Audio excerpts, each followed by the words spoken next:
परिवर्तन लाना है तो पढ़े लिखे और जो प्रोफेशनल्स है उनको आगे आना चाहिए। जन भावनाओं का सम्मान करने के लिए मैंने ये दावेदारी कांग्रेस पार्टी के सामने जनता की क्षेत्र की बात करें और उस बात में रोजगार की तलाश में गांव से निकला, जयपुर पहुंचा। कांग्रेस के टिकट के लिए दावेदारों की लाइन काफ़ी लंबी है। उनमें से कुछ दावेदार ऐसे भी हैं जो चोमू के लिए एक बड़ा विजन लेकर मैदान में आना चाह रहे हैं। उन्हीं में से एक क्षेत्र में कई सालों से सीए का काम कर रहे हैं सीएल यादव भी हैं। अपने काम के दम पर यादव आज किसी परिचय के मोहताज नहीं हैं। सीएल यादव का पूरा नाम छिगनलाल यादव है, जो चोमू विधानसभा क्षेत्र के ग्राम आष्टी के रहने वाले हैं और सामान्य परिवार से हैं। यादव अब राजनीति में आकर जनता की सेवा करना चाह रहे हैं। सेवा का भाव दिल में लिए यादव ने भी कांग्रेस की टिकट की मांग की है। 1990 में रोजगार की तलाश में गांव से निकला, जयपुर पहुंचा और रोजगार के साथ साथ मैंने हायर एजुकेशन और सीए की डिग्री हासिल की। उसके बाद में मैं पिछले 25 साल से ज़्यादा समय से चार्टर्ड अकाउंटेंट के रूप में चोमू और जयपुर में मेरे जो भी जुड़े हुए लोग हैं क्षेत्रवासियों को सेवाएं दे रहा हूँ। वर्तमान में मैं माननीय मुख्यमंत्री जी के नेतृत्व में बजट परामर्शदात्री समिति है, उसका मैं सदस्य हूँ 2019 से, और 2020 में माननीय मुख्यमंत्री जी ने मेरे को राजस्थान की जो गंगानगर शुगर मिल है सरकार की, उसका डायरेक्टर मनोनीत किया। मैं दोनों से क्षेत्रों के साथ साथ पिछले काफ़ी समय से कांग्रेस पार्टी और सरकार के लिए सुझाव के तौर पे भी बहुत सारी चीज़ें मैं देता रहा हूँ और वो कहीं न कहीं अमल में आती रही है। पिछले करीब 20 साल से मैं कांग्रेस पार्टी से जुड़ा हुआ हूँ बतौर एक आइडियोलॉजिस्ट और संगठन के रूप में।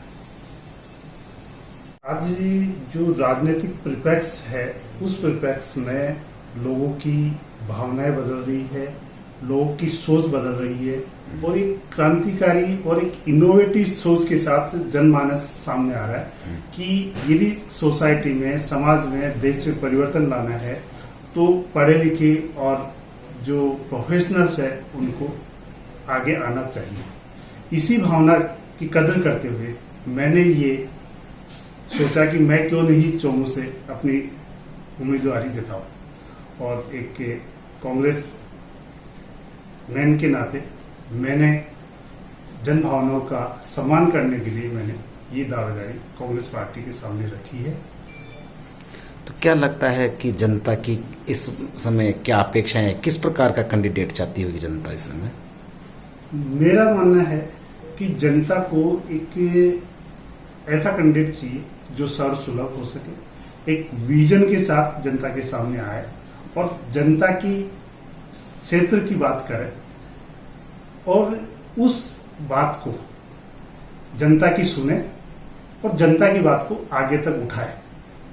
यानी और मैं भी यही सोच के आया हूँ कि मैं जनता की आवाज़ सुनने आया हूँ, जनता की बात समझने आया हूँ और उस बात को मैं यदि मौका दिया पार्टी ने और यहाँ के जनता ने तो मैं उनकी आवाज़ विधानसभा और जहाँ जहाँ भी मेरी आवाज़ उठा सकता हूँ वहाँ उठाने की कोशिश करूँगा। ये सोच करके आया कि जनता की बात सुननी है, जनता की बात को आगे उठाना है और जनता के लिए संघर्ष करना है। चोमू को एक डेवलप कॉन्स्टिट्यूंसी के रूप में डेवलप करने का मेरा सोच है, क्योंकि मिशन 2030 जो माननीय मुख्यमंत्री जी ने राजस्थान के लिए दिया है, तो मेरा भी यही है कि मिशन 2030 चोमू प्रदेश का सबसे विकसित क्षेत्र बने। तो आपकी नज़र में कोई चोमू को लेकर के विजन है? चोमू में एक हायर एजुकेशन से रिलेटेड अच्छे इंस्टीट्यूशंस की कमी है और गवर्नमेंट इंस्टीट्यूशंस नहीं है, प्राइवेट इंस्टीट्यूशंस है, लेकिन वो वर्ल्ड क्लास हम इंफ्रास्ट्रक्चर की बात करते हैं, वर्ल्ड क्लास इंस्टीट्यूशंस की बात करते हैं। तो चोमू पिछले 30-35 साल से एक तरह से साइडलाइन किया हुआ क्षेत्र है। आपने देखा होगा कि एक डेवलपमेंट नहीं है। तो मेरा विजन है कि यहाँ पे वर्ल्ड क्लास इंस्टीट्यूशंस आए जिससे हमारा देश का जो भविष्य है, यूथ, उनका डेवलपमेंट हुए।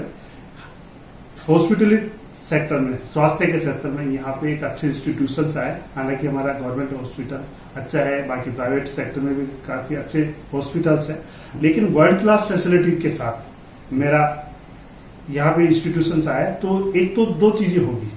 यहाँ का पेशेंट जयपुर जाने की जरूरत नहीं पड़ेगी। और मैंने 2018 के मैनिफेस्टो में जो कुछ सुझाव दिए थे कि आपको यदि बड़े शहरों के ऊपर प्रेशर कम करना है तो और माइग्रेशन, गांवों से माइग्रेशन रोकना है, तो आपको एजुकेशन और हेल्थ के ऊपर ध्यान देना पड़ेगा, एम्प्लॉयमेंट के ऊपर ध्यान देना पड़ेगा। सरकार काम कर रही है और मेरा भी ये मानना है कि यदि हमारे क्षेत्र में एम्प्लॉयमेंट के अवसर होंगे, अच्छे इंस्टीट्यूशंस होंगे, अच्छे हॉस्पिटल्स होंगे, तो जो माइग्रेशन है वो रुकेगा और एक बैलेंस और सस्टेनेबल डेवलपमेंट होगा क्षेत्र का।